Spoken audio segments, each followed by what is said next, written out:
జోహార్ అన్న ఎన్టీఆర్.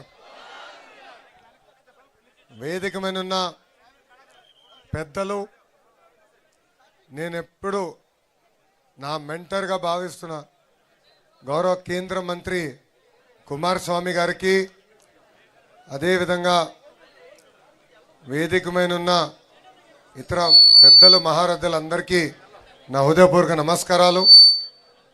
ఈరోజు నేను ఇక్కడికి ఎందుకు వచ్చానంటే మీ రుణం తీర్చుకోవడానికి వచ్చాను. ఎందుకంటే ఆనాడు ఆంధ్ర రాష్ట్ర గౌరవ ముఖ్యమంత్రి శ్రీ నారా చంద్రబాబు నాయుడు గారి పైన దొంగ కేసు పెట్టి 58 రోజులు జైల్లో బంధిస్తే సింధనూరు నుంచి రాయచూరు వరకు పెద్ద ఎత్తున బయటకు వచ్చి మీరు మాకు అండగా నిలబడ్డారు, మమ్మల్ని మీరు నడిపించారు.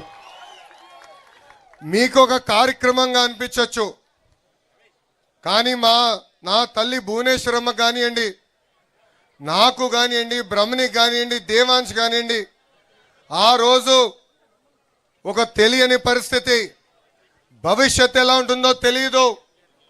నాన్నగారినేమో ఏకంగా రాజమండ్రి జైల్లో బంధించారు.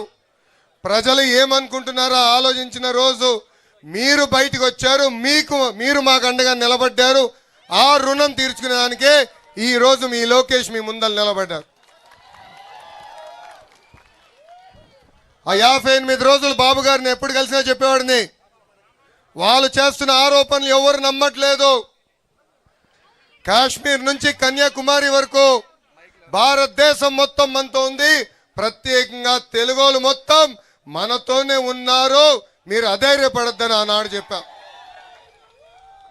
కేసులు పెట్టినా ఇబ్బంది పెట్టినా అనుకున్న దానికోసం మనం అహర్నిశలు పోరాడతాం. విశ్వవిఖ్యాత నట సార్వభౌమ స్వర్గీయ శ్రీ నందమూరి తారక రామారావు గారు ఏ ముహూర్తంలో పార్టీ స్థాపించారో తెలియదు, కానీ ఆయన పునాది ఎవరు కదిలించలేరు. 1984 నుంచి వలసలుగా మీరు ఇక్కడికి వచ్చారు. పుట్టింది ఆంధ్ర రాష్ట్రం అయినా కర్ణాటక మనం సొంతంగా భావించేవారు. ఒక మాటలో చెప్పాలంటే ఇక్కడ మీ అందరికీ కర్ణాటక సొంత తల్లి లాంటిది. అద్భుతంగా చూసుకున్నారు.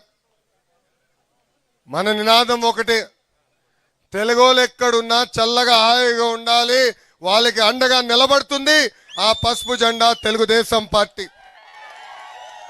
ఇక్కడ మీ అందరు తెలుసు, దేవేగౌడ గారి దగ్గర నుంచి కుమారస్వామి వరకు మా కుటుంబానికి వాళ్ళ కుటుంబానికి ఎంత అనుబంధం ఉందో. ఆనాడు యునైటెడ్ ఫ్రంట్ గౌరవ ముఖ్యమంత్రి చంద్రబాబు నాయుడు గారు ఉంటే భారతదేశ ప్రధానమంత్రిగా దేవేగౌడ గారు ఆనాడు ఉన్నారు. కరెక్ట్గా 30 సంవత్సరాల తర్వాత కుమారస్వామి గారు పక్కన నుంచిన అదృష్టం నాకు ఈరోజు కలిగింది. ఇక్కడ ఉన్న ఆంధ్రులందరూ ఒక విషయం గుర్తుపెట్టుకోండి, ఆనాడు విశాఖ ఉక్కు ఆంధ్రుల హక్కు అని పోరాడాం. విశాఖపట్నానికి స్టీల్ ప్లాంట్ తీసుకొచ్చాం. గత పాలకుల వల్ల విశాఖ ఉక్కు అనేక ఇబ్బందులు పడింది, మూతపడే పరిస్థితి వచ్చింది. కానీ నేనుండా మీకు అండగా నిలబడతానని చెప్పిన ఏకైక వ్యక్తి గౌరవనీయులు కుమారస్వామి గారు. నేను ఎప్పుడు భయపడేవాడిని విశాఖ ఉక్కుకి ఏమవుతుందని. గౌరవ ఎంపీ గారు ఉన్నారు, భరత్ గారు, విశాఖపట్నం ఎంపీ గారు.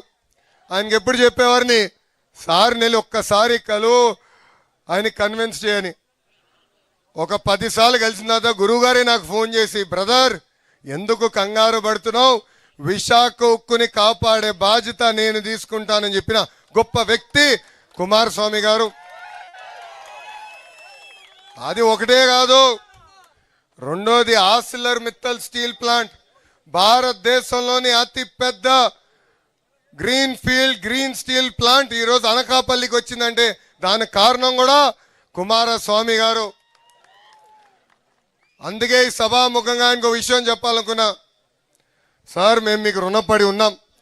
People of Andhra Pradesh owe you a lot. So we look forward to working with you. We look forward to taking our two great states together forward and develop it, and not only make India proud, but in the process, make Karnataka and Andhra Pradesh proud, sir. Thank you very much for your support. You've always stood by me personally, and you are a great mentor to all of us. ఇంత అద్భుతంగా మనకి అండగా నిలబడిన కుమారస్వామి గారికి మన హృదయపూర్వక ధన్యవాదాలు తెలుపుకుంటూ నాకు ఇంత అద్భుతమైన అవకాశం ఇచ్చిన మీ అందరికీ పేరు పేరున నా హృదయపూర్వక ధన్యవాదాలు తెలుపుకుంటూ మీ అందరి దగ్గర నుంచి సెలవు తీసుకుంటున్నా. కుమారస్వామి గారి నాయకత్వం, కుమారస్వామి గారి నాయకత్వం, చంద్రబాబు నాయుడు గారి నాయకత్వం.